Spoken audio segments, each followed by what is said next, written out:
In a towering glass fortress where power speaks in polished voices and polished shoes, a young black woman steps into the lion's den. An intern, they assume, quiet, unfamiliar, unimportant. They laugh at her accent, mock her background, and never once question their place above her. But beneath her silence lies something far greater than ambition, something no one in that room is prepared for. Over 10 stages of betrayal, sabotage, and systemic cruelty, a truth begins to surface that will rip the mask off everything they thought they controlled. One of them will fall, and it won't be her. If stories about justice, resilience, and redemption grip you, don't forget to like this series, subscribe to stay caught up, and tell me in the comments what moment shook you the most and where you're watching from. To them, she was just another intern passing through the machine, a temporary face in a sea of future irrelevance. But Zariah knew better. She had clawed her way to this room. After earning 2 degrees, while holding down 2 jobs, after being turned away more times than she could count, after watching others with half her competence glide upward, she'd made it. And now she was seated 2 spots from the top, close enough to feel the heat of the decision-maker's power. She adjusted her blazer, smoothed her notes, and waited. At the head of the table sat Ellis Trent, Executive Vice President, industry veteran, and widely considered the heir to the CEO chair. A man whose voice could trigger stock movement, whose disdain could end careers. He was charming in the way a wolf might be, sharp eyes, refined manners, and always hungry. He never needed to raise his voice. He didn't have to. When Ellis spoke, the air bent around his words. When he laughed, others followed. And when he chose a target, no one stepped in the way. Zariah was asked to present her strategic market expansion pitch, something she had spent the last 3 weeks perfecting. Her voice, while soft, carried with deliberate cadence, each word weighed and practiced.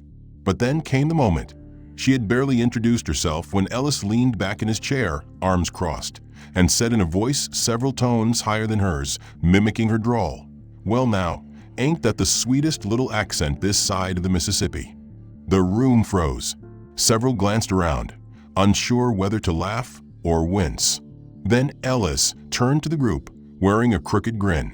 "Seriously," he said, still laughing, "did the temp agency run out of translators?" The laughter came then, low at first, then louder, meaner. One executive bit his knuckle, trying not to choke on a laugh. Another leaned into his colleague, whispering something that made them both snort. Zariah's heart climbed into her throat, but she smiled faintly and pressed her lips together. Silence was armor. To speak up would be to give them fuel, to confirm the stereotype they had already projected onto her. Angry, sensitive. In over her head, she swallowed hard, her gaze lowered to her notes, but the text blurred in front of her eyes. Ellis gave a final chuckle, waved his hand like dismissing a child, and turned to his assistant. "Anyway, let's get back to real business, shall we?" The meeting rolled on without her. No one defended her. No one circled back to let her finish. She sat through the remaining 90 minutes in silence, hands folded, eyes focused on a crack in the conference table's varnish. It was her first day presenting, and it had become a performance for their entertainment. As the boardroom emptied, Zariah stayed behind, collecting her things methodically, not because she needed the time, but because she needed to breathe. A younger analyst passed by her, gave her an awkward smile, then kept walking. No apology, just that tight expression people wear when they've seen something ugly and decided not to do anything about it. By lunchtime, a clip had already surfaced online, posted in the company's closed Slack thread, tucked beneath the title Corporate Comedy Hour. It showed Ellis's impression of her, captioned with a line that read, "Our newest intern, straight from the marshlands." The laughing emojis lined the comment section. 32 reactions by the time she saw it. Zariah closed her laptop, not saying a word. A tight ache bloomed behind her eyes, but she didn't let it surface. She walked to the restroom, locked herself in a stall, and sat on the closed toilet seat with her hands clenched so hard her knuckles went white. Her mind screamed, but her mouth never opened. That evening, she returned to her small apartment in Flatbush, peeled off her heels, and dropped her blazer on the chair.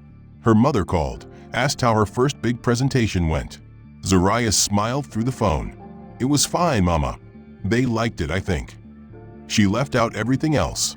She didn't mention how she had become the joke of the executive floor, how her name was now synonymous with a punchline. Instead, she took her mother's advice about staying strong, wrote in her journal until her hand cramped, and set an alarm for the next morning like nothing had happened. Monday morning came quickly, but for Zariah Boone, the weekend had stretched like a slow, suffocating fog. Her phone buzzed constantly. Notifications, Slack pings, the occasional message from peers offering hollow encouragement or silence that screamed complicity. She had replied to none of them.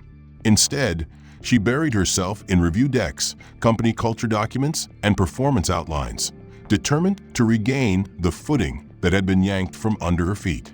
But there was no way to prepare for what Ellis Trent had planned next. The corporate town hall was a bi-weekly tradition at Armitage and Cole, a sleekly orchestrated presentation of wins, updates, and vision. Executives filled the room in their finest, caffeine in hand, seated in front of a floor-to-ceiling screen casting slides no one would remember in a week. These town halls were choreographed ego fests, and Ellis Trent thrived in them like a king at court. This one was no different. The auditorium-style space brimmed with professionals trying to appear engaged. The seats filled quickly. Zariah entered quietly, holding her notepad against her chest, choosing a spot in the back. She wasn't expecting to participate. She wasn't even on the agenda. But then came the moment that made her spine tighten. Ellis, standing center stage beneath the company's mission statement emblazoned in chrome letters, cleared his throat, then smiled broadly. "Before we dive into projections, I thought we'd get a fresh perspective from someone new," he said. "Ms. Boone, why don't you come up and walk us through the updated DI framework? I've got a printout just for you." A spotlight found her. Heads turned. A few smiled curiously. Some whispered. Zariah froze for a second but forced herself up. Her legs carried her down the aisle as the eyes of over 100 employees trailed her. She accepted the printout Ellis handed her, trying not to notice the exaggerated grin on his face. As she stood at the microphone, she scanned the page, and her stomach dropped. The document was a minefield of inflated business jargon and convoluted corporate acronyms she hadn't seen before. It wasn't her department's content. It wasn't a DEI report. This was a chopped-up segment of legalese and technical updates from an internal policy draft. She realized then that he had set her up again. The first sentence was over 60 words long. Her fingers tightened around the page. Her throat went dry, but there was no way out. She began reading, carefully articulating every word, each syllable carved from nerves and practiced restraint. Her voice remained steady, though the tension in her jaw pulsed. A few chuckles rose as she navigated awkward phrases. A mispronunciation of a procedural acronym drew a louder laugh. Someone whispered, "She's really trying," and snorted. Through it all, Ellis watched with the contented amusement of a ringmaster. When she reached the end, she quietly folded the page and stepped back, unsure where to go. The room was silent for a beat. Then Ellis began to clap, slowly, sarcastically, loudly. His grin widened as others hesitantly joined in, unsure whether it was mockery or encouragement. "Bravo," he said, leaning into the mic. "I understood at least 60% of that. That's progress." Laughter erupted, sharper now, uninhibited. Zariah felt heat crawl up her neck. She looked around the room and caught glimpses of smirks, half-hidden smiles, and a few carefully neutral expressions. But no one said anything. Not even HR Director Melissa Hart, who sat in the front row, blinking behind her glasses like nothing unusual had occurred. Zariah returned to her seat in the back, her heartbeat pounding in her ears. Every step felt heavier than the last. Her palms itched with the need to scream, to run, to vanish. She sat and lowered her head slightly, drawing invisible circles on her notepad with her pen. She didn't cry. She wouldn't give them that. But her body trembled with quiet humiliation. Ellis continued with his presentation as if nothing had happened. He transitioned into Q3 financials and strategic forecasts, his voice clear, confident, totally unaffected. To him, this wasn't cruelty. It was power, performed under the veil of humor, shielded by plausible deniability. Zariah sat through the rest of the meeting in silence, her eyes locked on a chipped corner of the wooden stage. After the meeting, co-workers passed by without meeting her gaze. No one stopped. No one checked in. The only one who approached her was a junior associate named Fiona, who offered her a coffee with a gentle smile. Zariah accepted it, but said nothing. The coffee tasted bitter. The hours dragged. By lunchtime, the clip had surfaced again. This time, a new title, Public Speaking Masterclass, featuring our intern. Dozens of laughing reactions. A gif of a slow clap. Someone had inserted subtitles on the video, intentionally garbling her speech. The Slack moderators hadn't removed it. Her inbox was empty except for a performance review invite set for Thursday. That evening, she stayed late at her desk, watching the janitorial crew sweep under the cubicles. She opened her laptop, typed up a long email to HR detailing what had happened, then deleted it. She knew what would come next. The burden of proof. The accusations of overreacting. The fear of being labeled difficult. Instead, she created a private folder titled Trent.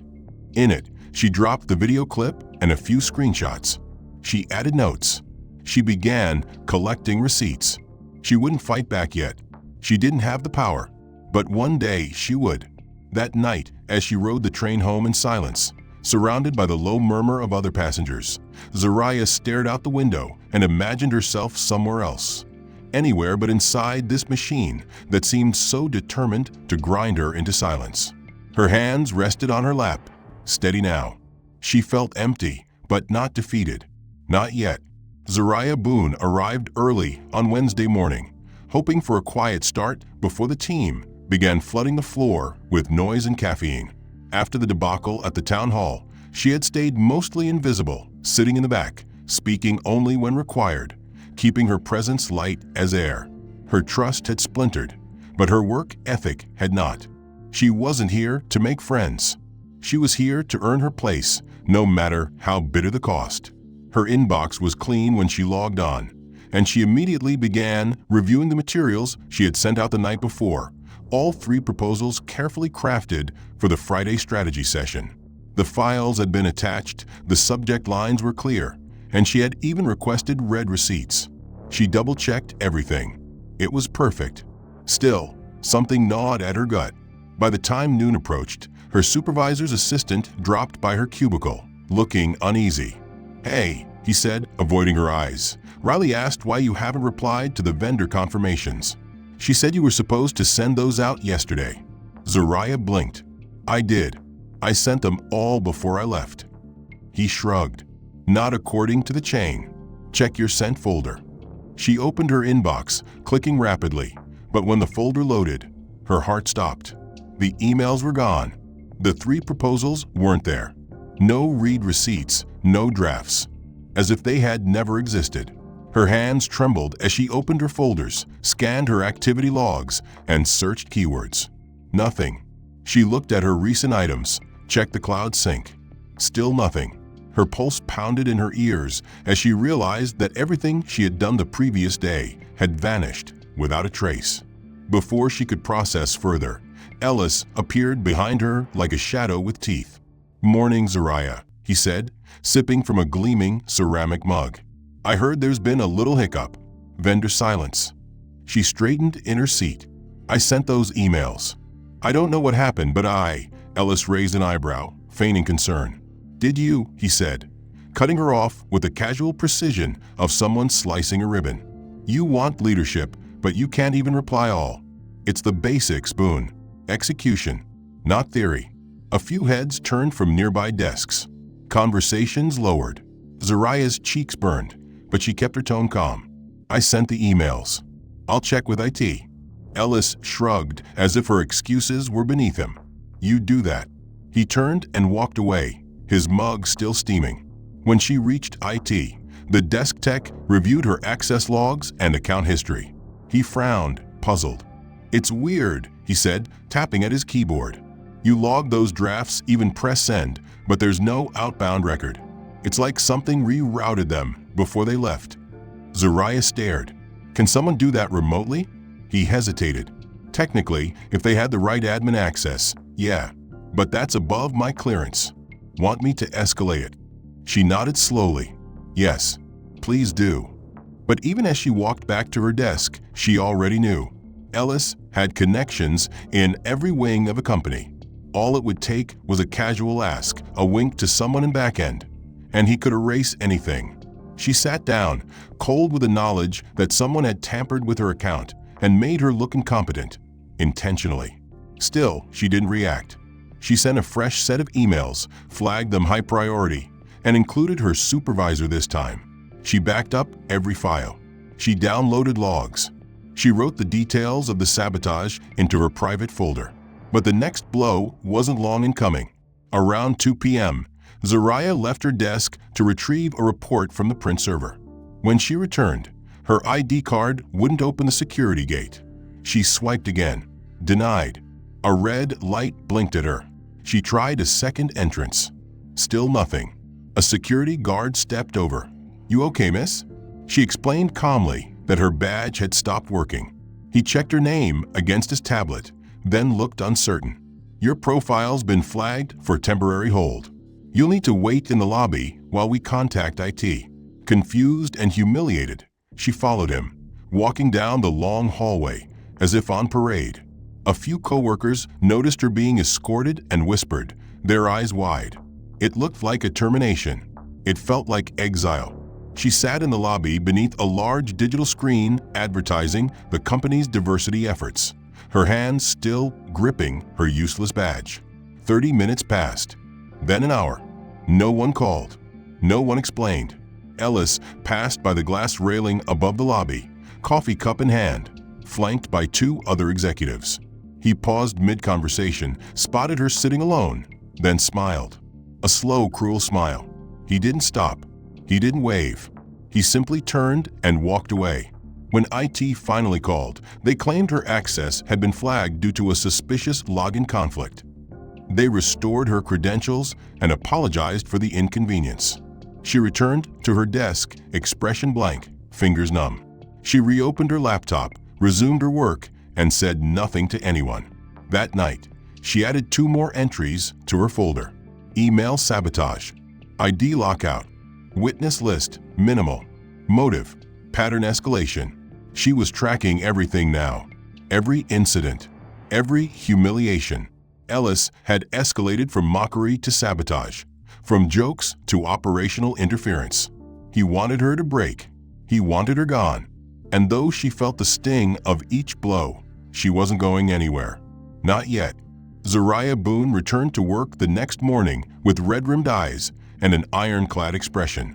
After the sabotage with her emails and the incident involving her ID card, she had spent the evening backing up every log, copying every interaction she could find, and creating offline duplicates of her folder. She had reviewed company protocol, outlined retaliation protections, and even began quietly researching internal escalation channels. But none of it prepared her for what came next. At precisely 10:03 a.m., her calendar pinged with a meeting request from Melissa Hart in Human Resources. The title was bland, Performance Alignment Touchpoint, but Zariah knew it wasn't a courtesy call. She walked into the HR office with her notepad, her blazer buttoned, and her posture perfect. Melissa sat behind her glass desk, hands folded in a way that mimicked empathy, but lacked authenticity. Across from her sat Ellis Trent, looking completely at ease, his suit flawless, his smile thin but civil. Zariah's heart sank. She knew immediately this was not a meeting. It was a verdict disguised as a conversation. Melissa began by thanking Zariah for her contributions to the Vanguard Initiative and for her unique energy, a phrase so condescending it made Zariah's stomach twist. Then came the pivot. Melissa explained that there had been concerns voiced by senior leadership about Zariah's integration style and professional alignment. When Zariah asked what specifically those concerns entailed, Melissa shifted slightly, glanced at Ellis, and replied, "We've received feedback that suggests you're struggling to meet the expected communication standard, and there's been perception issues around cultural fit." Ellis leaned forward, steepling his fingers. "It's not a question of intelligence," he said, voice smooth. "It's about polish. At this level, you have to carry a certain cadence, a certain presence.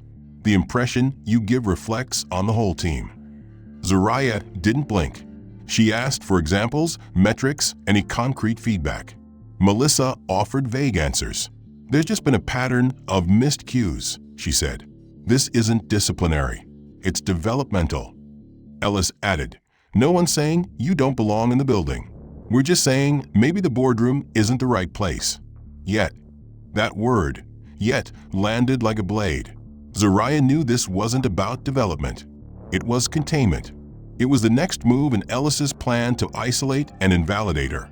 Melissa handed her a new assignment list, claiming it would be a temporary shift to help realign core strengths. The list placed her in administrative support, specifically auditing supply closets and tracking office inventory for facilities. A clipboard assignment, one step above custodial. Zoraya took the paper, nodded, and stood. She said nothing.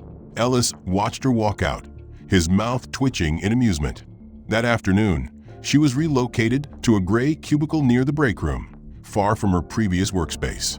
Her system access was restricted, shared drives disabled, email groups revoked. Her Slack visibility was reduced. It was as if she had been erased from the strategic arm of the company and reassigned to invisibility. The admin team welcomed her with polite confusion, clearly unsure why an intern from a C-suite mentorship program was now organizing printer cartridges and paper orders. Zoraya kept her face blank. She did the work without complaint, silently checking boxes, labeling bins, and tracking missing items in spreadsheets that made her feel like she had been sent to detention. Every task was a reminder that they were trying to humiliate her into quitting. At one point, she entered the executive supply closet to inventory staplers and overhead cables and saw Ellis walking past the hall. He glanced in, saw her standing amid boxes and toner drums with a clipboard in hand, and laughed. Not loud, not mocking, just a single, satisfied chuckle like someone who had won a bet. Zoraya stayed in that closet another 10 minutes, not because the task demanded it, but because her pride had begun to swell inside her chest like a bruise she was trying to contain. Over the next few days, she floated through the office like a ghost.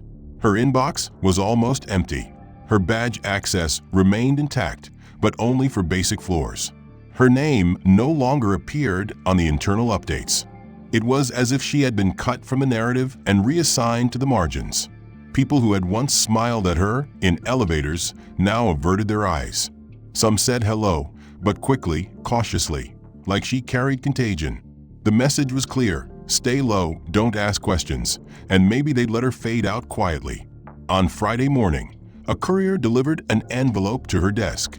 Inside was a handwritten note from Melissa thanking her for her grace during transition, and a voucher for a local cafe. Zoraya placed the card in her drawer without reacting. Later that day, she checked her folder, updated the entries with the latest events, tag names, timestamps, and summaries. Her log was now 20 pages long. She encrypted it and stored a duplicate on a hidden drive at home. They thought they were breaking her. They thought every clipboard and every revoked access key would fracture her resolve. But all they were doing was creating a record, one she planned to use when the time was right. She stayed silent. She followed orders. But in her silence, she was preparing. By the end of her 4th week in administrative exile, Zoraya Boone had developed the numb focus of someone walking barefoot across glass. Each day, she reported to the facility's liaison without complaint, organized supply records, and sorted internal deliveries. Her professional existence had been reduced to spreadsheets and order forms, but her mind remained sharp, calculating every slight, recording every maneuver Ellis Trent deployed against her. She knew what he was doing. He wanted her to disappear, to walk out quietly so there would be no questions, no confrontations, no visible wounds left behind. But she didn't leave. She stayed, endured, and documented. What she didn't expect was for Ellis to summon her to the regional summit the following Monday. The invitation arrived without explanation, just a calendar ping titled Summit Logistics Support 9:30 a.m. arrival. She debated ignoring it, but that would give him ammunition. So she dressed carefully in a slate gray pantsuit, tied her hair in a tight bun, and stepped into the marble atrium of the LeClaire Hotel with her head high and heart heavy. The summit was a company showpiece, a carefully curated PR moment wrapped in cocktails, press, and stage lights. Executives from across the region were gathered, name badges gleaming, smiles rehearsed, and stories polished. Zoraya was told to report backstage. She expected to be moving chairs or confirming lighting cues. Instead, Ellis greeted her with a surprising warmth that immediately set off alarms in her mind. He placed a hand on her shoulder and leaned in, voice smooth as oil. "Glad you could make it, Boone. I've got a surprise for you. You're going to help represent our diversity initiative during the opening remarks." Her stomach clenched. "Sir, I wasn't briefed," she began, but he waved it off. "Just a few words. You're one of our rising stars, remember." His voice was loud enough for the assistants nearby to hear. They smiled at her like she was being handed a bouquet, not a bomb. She knew this wasn't about recognition. It was another performance. This time, she would be the prop. Minutes later, she stood under the spotlight, standing beside Ellis, as he delivered a powerful speech on progress, on inclusion, on how Armitage and Cole was leading the way in fostering equitable growth. He gestured towards Zoraya as he spoke of opportunity and fairness, and the crowd applauded politely. Then, as he leaned close to her and adjusted her mic, he whispered almost casually, "Well, you are the exhibit, aren't you?" Her breath caught, but she didn't move. She stared out at the crowd, camera flashes blinking like tiny lightning strikes, and she said the lines he had given her earlier, hollow, rehearsed, and crafted to create the illusion of representation. When she finished, the applause came again. Ellis smiled, clapped along, then handed her a polished silver pin with the company logo. "Our future," he said into the microphone, placing the pin on her lapel. The gesture looked noble. The humiliation felt surgical. After the presentation, Zoraya walked off stage and into a side hallway, her hands trembling. She threw the pin into her purse and gritted her teeth. She didn't cry. There was no room left for tears. Her face remained stone. She exited toward the elevator, but an attendant stopped her. Mr. Trent asked if you'd join the executive lounge for a photo. She knew what was waiting. Still, she followed. She walked into the executive lounge with her chin up. The space was lush with leather chairs, curated snacks, glass walls overlooking the city. She barely stepped into the threshold before Ellis, standing near the reception desk, spotted her. He raised his hand like he was flagging someone down and said loudly, "Did someone order catering?" A burst of laughter erupted around the room. Executives chuckled. Some turned away to hide their smiles. A junior VP tried to wave it off, but made no attempt to intervene. Zoraya's entire body stiffened. She stared at Ellis, who raised his glass and smirked, then turned back to his conversation, as if she no longer existed. She didn't respond. She didn't flinch. She turned and walked out, not pausing even when another burst of laughter trailed her to the elevator.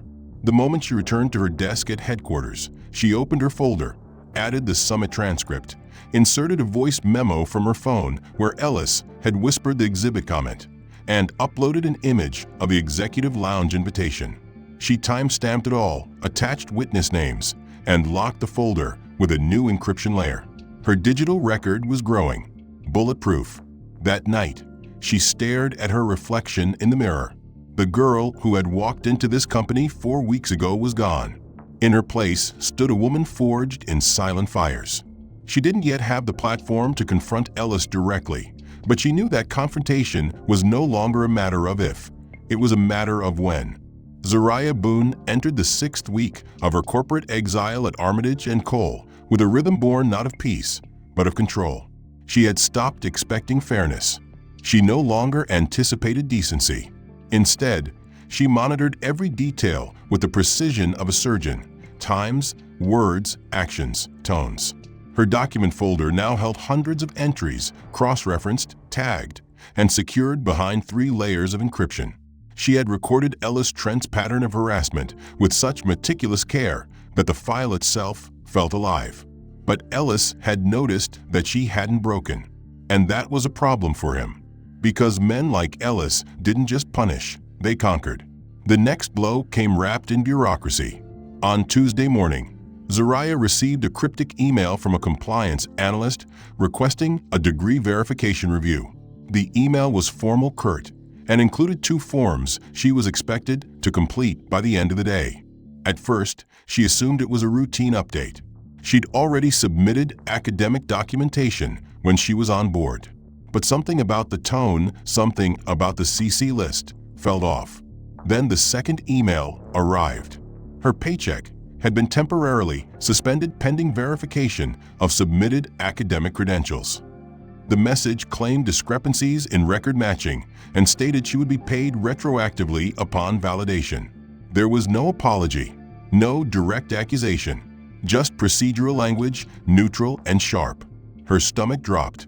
She called the analyst, who simply repeated the company line, "We've received an internal inquiry that prompted a random audit." She asked who filed the inquiry. He said it was anonymous. She didn't have to guess.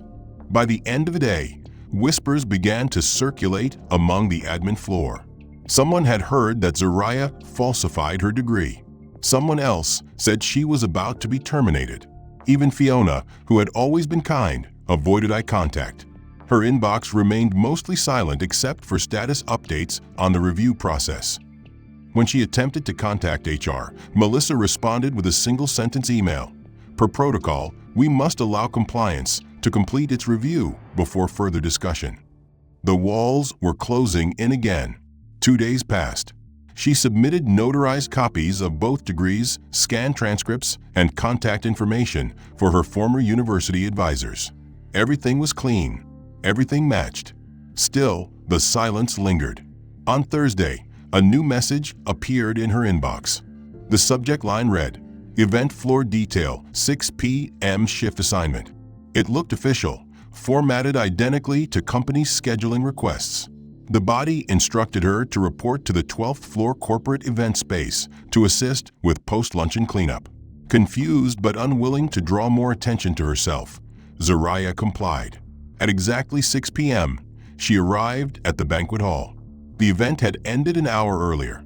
Tables were half cleared, linens crumpled, dishes stacked. The few remaining staff were external caterers, none of whom recognized her. She showed them the email. One shrugged and handed her a pair of disposable gloves. For the next 90 minutes, Zariah moved quietly between tables, scraping plates, stacking chairs, and wheeling trays toward the service elevator. She didn't question it. She didn't push back.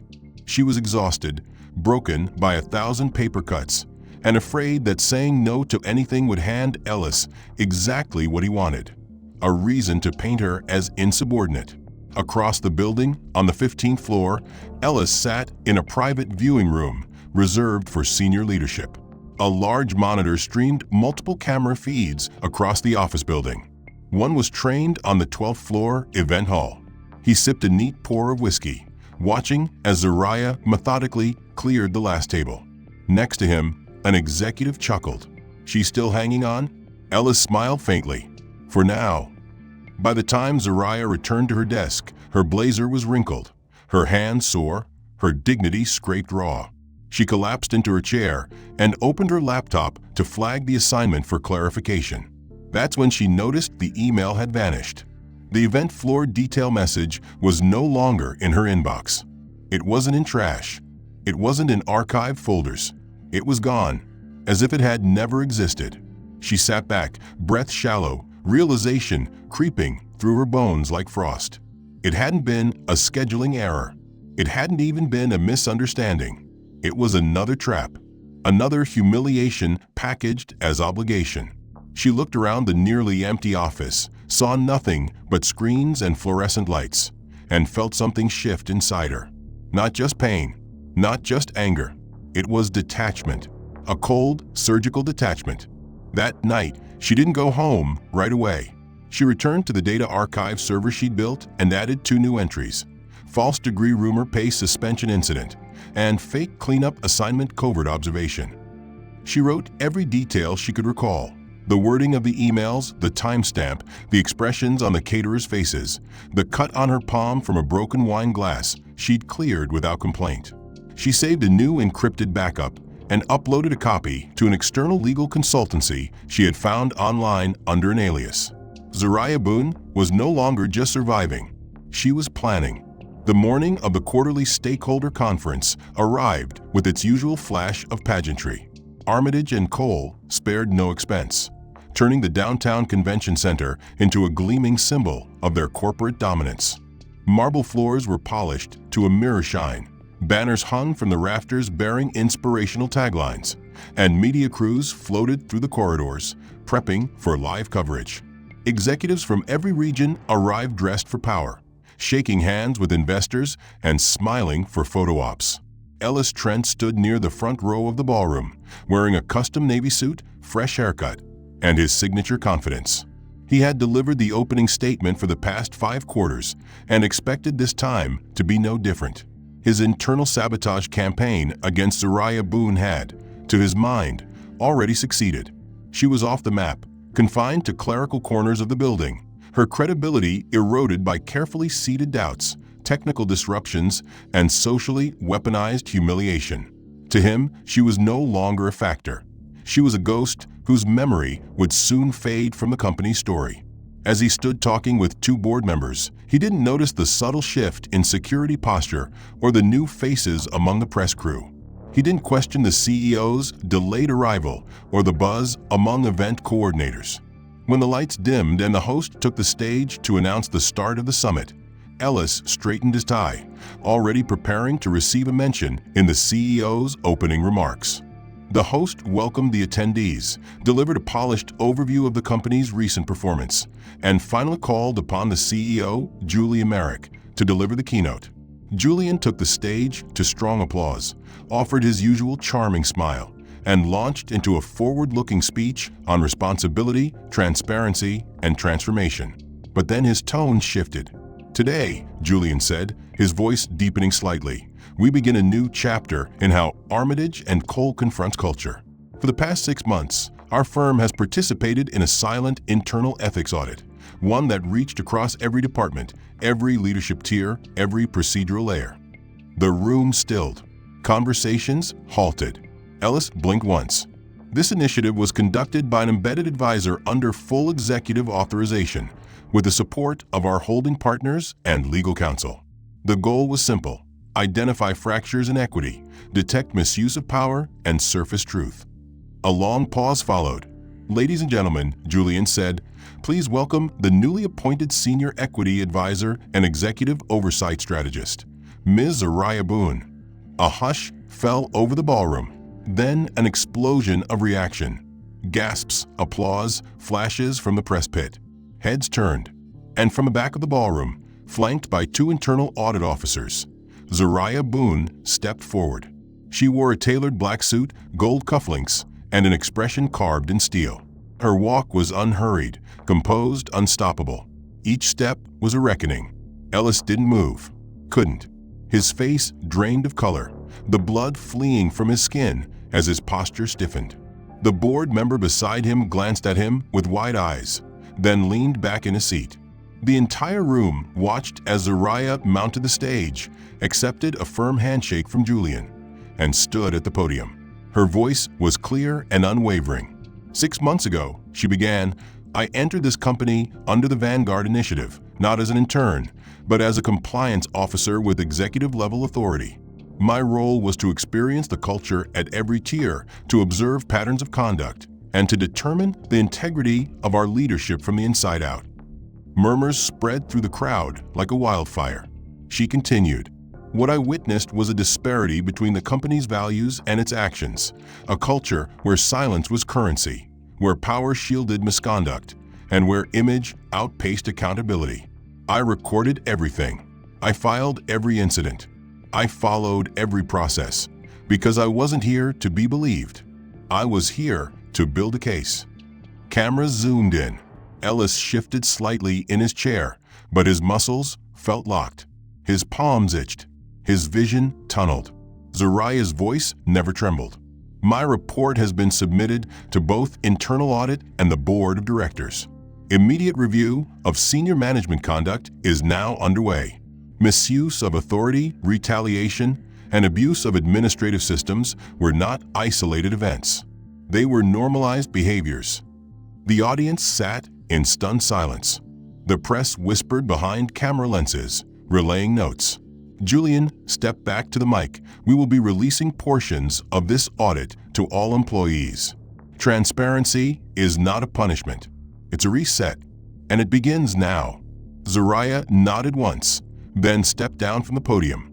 Applause followed her exit, hesitant at first, then growing with momentum. A few employees stood. Some clapped cautiously, others with relief. For many, the moment felt like oxygen returning to a room long starved of truth. Ellis remained seated. His mind raced through every word, every interaction, every calculated move he had made to dismantle her.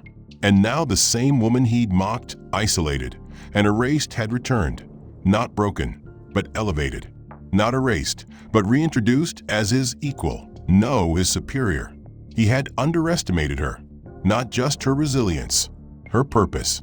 He had mocked her voice, her presence, her credentials. And now her voice was policy. Her presence was change. Her credentials were weaponized with receipts and signatures he couldn't spin.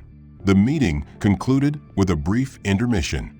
Ellis stood and walked toward the hallway, his legs heavy, his mouth dry. Around him, people watched him now with new eyes, no longer allies, no longer silent, just witnesses. Zoraya, now flanked by 2 compliance officials and a legal liaison, passed him without looking in his direction. But she didn't have to. The damage was done. The day after the stakeholder conference, Armitage and Cole's towering headquarters was quieter than usual, its corridors filled with murmured speculation and stolen glances. Overnight, the company had transformed from a carefully curated image of elite efficiency to the focal point of a very public reckoning. The press had caught wind of Zoraya Boone's revelation, and by morning, internal inboxes were flooded with statements from the CEO and the Office of Compliance, confirming the validity of the undercover audit and pledging transparency in the coming restructuring. Ellis Trent arrived precisely at 7:42 a.m., dressed impeccably in his gray tailored suit, still clinging to the illusion of normalcy. His steps echoed through the marble lobby as if nothing had changed, though the front desk attendant, who once greeted him warmly, now offered only a curt nod. Upstairs, the atmosphere was even colder. Coworkers no longer smiled. Some avoided his gaze altogether. A few, including those who once laughed at his jokes, offered nothing but the hollow neutrality of self-preservation. Ellis passed the executive break room and saw his nameplate had been removed from the roster display. That was the first crack. At 10 a.m., all employees were required to log into a mandatory company-wide video call, an unprecedented move, broadcast to regional offices, field divisions, and corporate partners. The title of the meeting read, Company Integrity Briefing led by Senior Equity Advisor. Zoraya's title. Ellis entered the conference room assigned to his division and took a seat near the back. A large screen blinked to life at the front, revealing the company's headquarters auditorium where Zoraya stood calmly at a podium. She wore the same black suit from the day before, her hair swept up, her gaze steady. No teleprompter, no notes, just the weight of 6 months of evidence and the silence of 1,000 listeners leaning in to hear what she would say. Good morning, she began, her voice steady, deliberate. Today, I share with you the results of a 6-month internal audit into executive conduct, cultural integrity, and systemic bias within Armitage and Cole. This audit was authorized at the highest level and conducted with full anonymity and legal oversight. The goal was not to punish, but to reveal. What we uncovered demands accountability. The entire building seemed to hold its breath.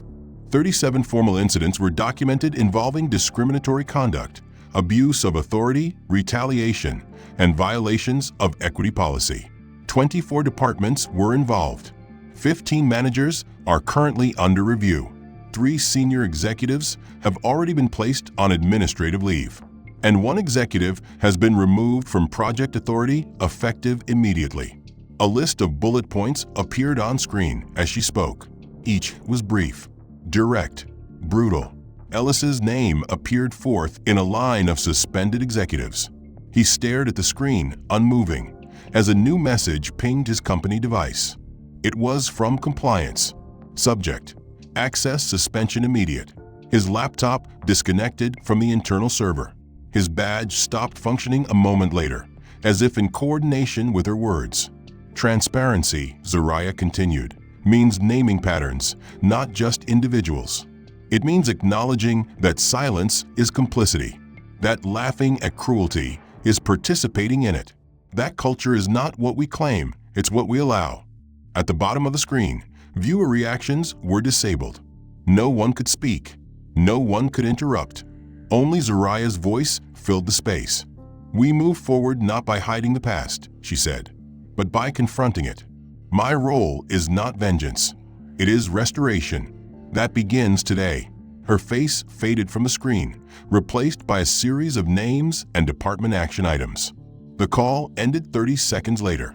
The room remained still. Ellis didn't move. He sat at the back of the room, shoulders squared but face unreadable. Then a compliance officer entered the conference space with 2 HR reps. They walked straight to him. The silence was immediate and immense. Everyone turned. No one laughed now. No one averted their eyes. One of the HR reps leaned in and said something softly. Ellis stood, collected his things, and followed them out. His exit was silent, but the weight of it rang through the room like a church bell. Across the company, the same scene repeated. Rooms watching, screens flickering off. People realizing that the empire they thought untouchable was now being held accountable by someone they once dismissed. Back in the control room, Zariah stood in silence for a moment after the broadcast ended. She stared at the black screen, then exhaled slowly. Her hands were steady, her expression calm. She didn't feel triumph. She felt clarity. She left the room without speaking, walking through the halls of a company that had tried to break her, but instead handed her the authority to cleanse it. She passed former colleagues, none of whom spoke. A few nodded. Some looked away. But every step she took now carried the echo of truth, uncomfortable, undeniable, and finally unchained. The day after the live-streamed reckoning marked a sharp and irreversible shift in Ellis Trent's world.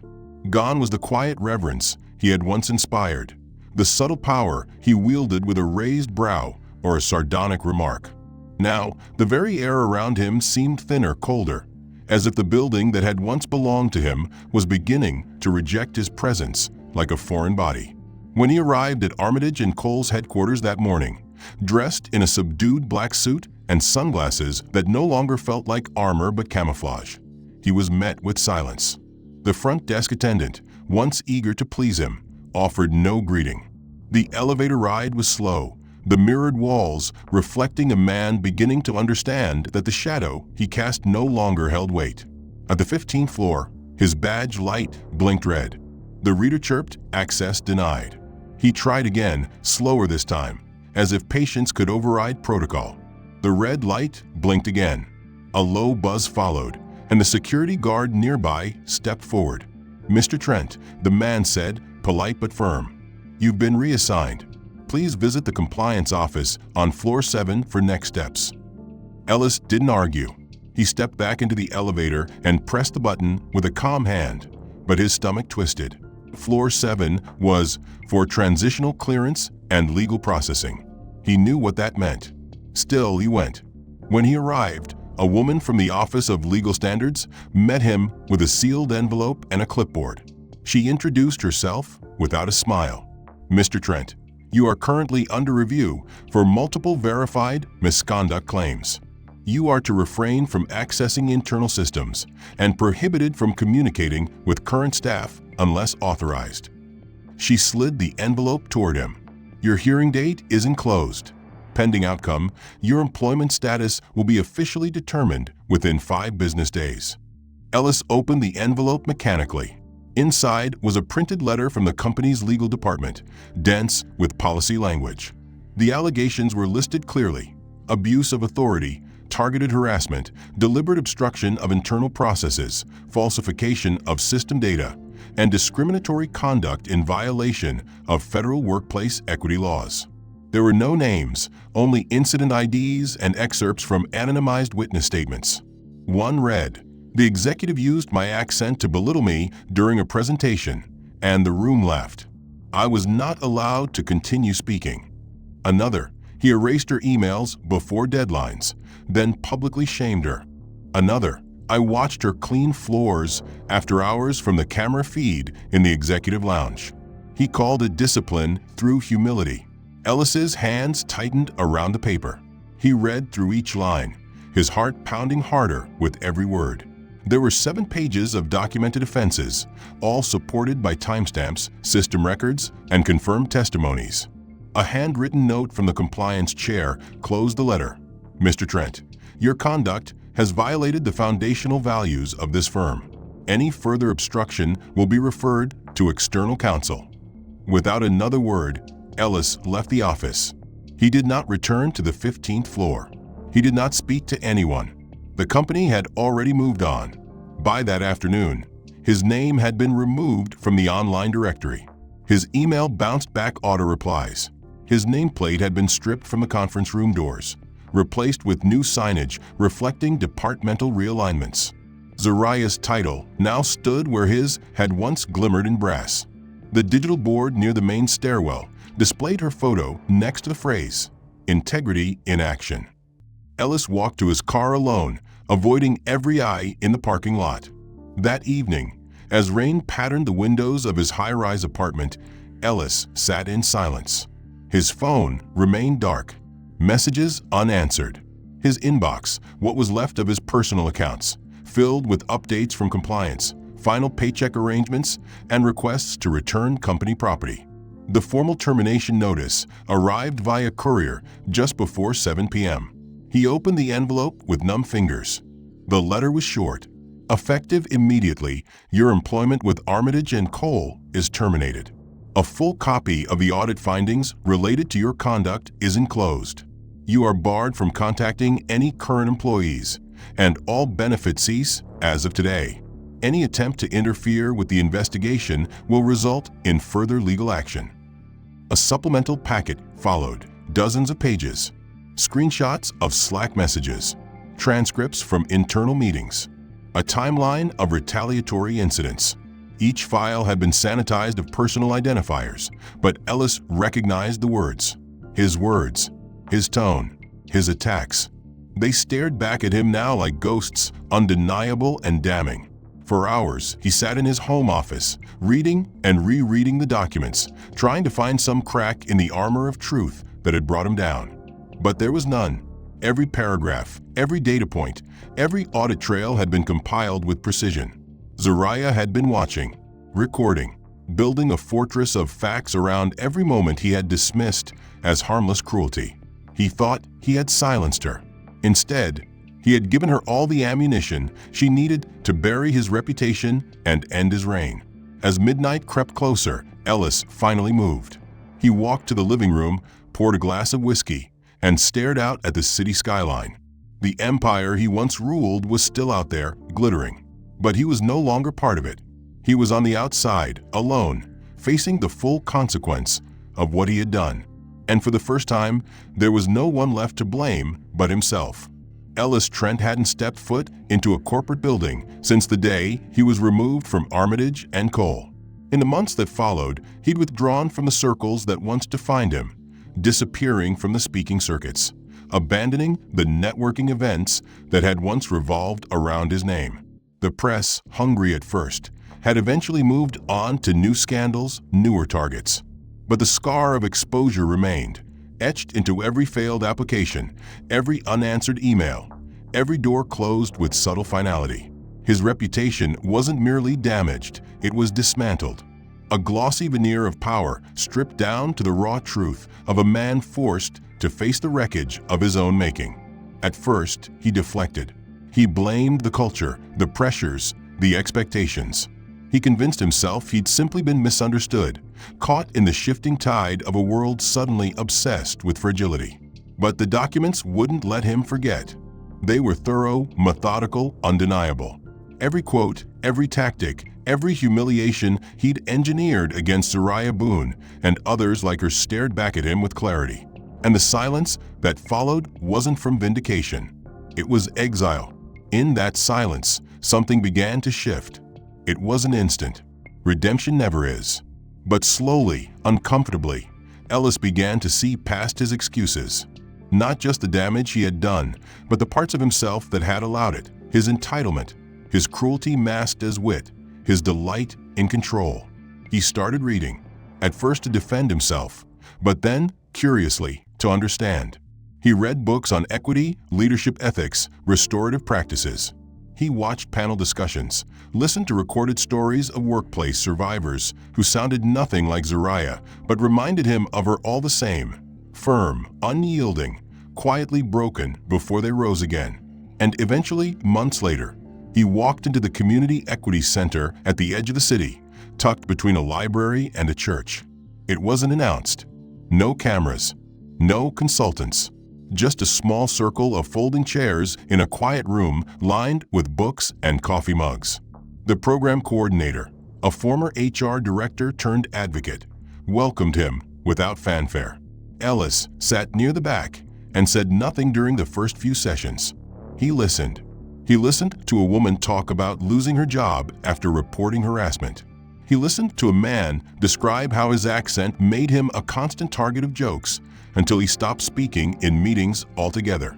He listened as a non-binary intern described being called distracting by a superior who never learned their name. And through it all, he remained silent, not out of fear, but out of reverence for voices he'd once dismissed. Then one evening, weeks into the program, the room fell quiet after a particularly heavy story. The facilitator asked if anyone wanted to speak. Ellis's hand rose before he realized it. His voice was low, uneven. He didn't offer excuses. He didn't cry. He spoke about patterns, about how easy it had been to play the part of the untouchable, how applause had masked cruelty, how systems reinforced his ego. He mentioned no names. He didn't need to. When he finished, the room remained quiet, but the silence felt different this time. It wasn't approval, but space. A space he hadn't earned, but had been allowed to step into for a moment. After that, he kept coming back. He never sought forgiveness. He knew better. But he did begin to participate, not in leadership, but in support. He helped set up chairs, refill coffee, sweep the floors when sessions ended. Eventually, the program coordinator invited him to assist with a job training initiative for underrepresented youth. It was simple work, resume reviews, mock interviews, presentation prep. He took to it without hesitation. He wore no suit. He brought no credentials, just a notebook and a willingness to listen. One afternoon, a young man named Caleb walked in, nervous, well-prepared, clutching a folder too tightly. Ellis sat across from him at the table and asked him to walk through his presentation. Caleb cleared his throat and began. The voice that followed was soft, warm, wrapped in a southern drawl that immediately pulled Ellis backward through memory. For a moment, he saw Zariah Boone standing in that boardroom all those months ago, speaking through nerves as he mocked her in front of colleagues too afraid to interrupt. He remembered her expression, her silence, her strength. And now here was this young man, voice trembling slightly, eyes focused, determined not to mess up. Ellis didn't interrupt. He didn't smile at the accent. He didn't correct his phrasing. He listened. When Caleb finished, Ellis offered honest feedback, gentle, specific, encouraging. He told him his story mattered, that he'd done well. Caleb looked surprised, then smiled. It was small, but it was real. After the session ended, Ellis walked out into the cold afternoon light. He passed a bulletin board covered in hand-drawn posters and sticky notes, one of which read, "Change begins when silence ends." He paused and stared at it.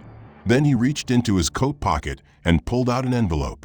Inside was a cashier's check, an anonymous donation addressed to the Boone Initiative for Equity Advancement, a program started by Armitage and Cole in the months after Zariah's audit, dedicated to funding diversity internships and workplace justice training.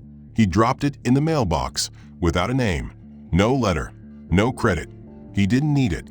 His change wouldn't be grand speeches or headline apologies. It would be actions. Quiet, consistent, uncomfortable actions. A life lived differently than before. In the end, Ellis Trent didn't become a hero. He didn't reclaim his old title or win back a crown that no longer mattered. But he found something else, something deeper. He found humility. He found clarity. And perhaps most important of all, he found purpose in the aftermath, not to erase his past, but to ensure the harm he caused would not echo forward unchecked. And for the first time in a long time, that was enough. The end. If you're invested in this story and want to see more powerful character-driven narratives like it, be sure to like this and subscribe so you don't miss what's next. I'd love to hear your thoughts. What do you think about Ellis's transformation? And how did you feel watching Zariah reclaim her power? Let me know your favorite moment in the comments. Also, where are you watching from? Drop your location below. I'm always curious to see where this story is reaching people.